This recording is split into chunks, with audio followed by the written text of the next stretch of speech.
தேர்தலுக்கு முன்பதாக தீயசக்தி என்று தமிழக வெற்றி கழகத்தால் அழைக்கப்பட்ட டிஎம்கே கூட்டணியில் இருந்த காங்கிரஸ் தேர்தலுக்கு பின்பதாக ஆட்சி அமைக்கும்படியாகவும் அதிகாரத்தில் பங்கு வேண்டும் என்ற நிபந்தனைக்கு உட்பட்டு தூயசக்தி என்று தங்களை கருதி கொண்ட தமிழக வெற்றி கழகத்துடன் கூட்டணியை அமைத்திருக்கிறார்கள். 3 கேள்விகள். 1, மகாத்மா காந்தி அவர்கள் பேசிய, அவர்கள் வழிநடந்த சத்தியம், அதாவது உண்மை எங்கே? 2வது, பெருந்தலைவர் காமராஜர் அவர்களின் நல்லாட்சி தமிழகத்தில் தொடர நாங்கள் கூட்டணி அமைத்தோம் என்று சொன்னார்கள். பெருந்தலைவர் காமராஜர் அவர்கள் பின்பற்றிய நேர்மையின் வழிதான் எங்கே?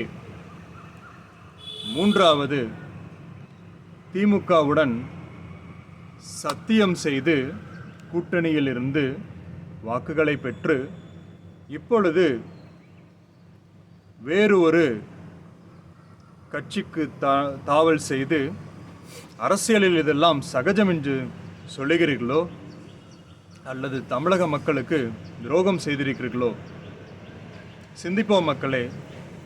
மக்களுக்கு தெளிவாக புரிகிறது, அரசியல் என்பது மக்களால் அதிகாரத்தை பிடிக்கும்படியாய் செயல்படுவது என்று.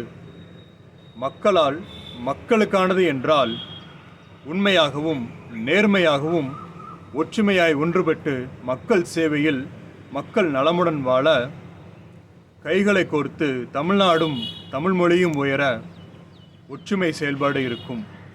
இக்காலத்தில் அது இல்லையோ என்ற ஒரு கேள்விதான் மக்கள் முன்பதாக வைக்க விரும்புகிறேன்.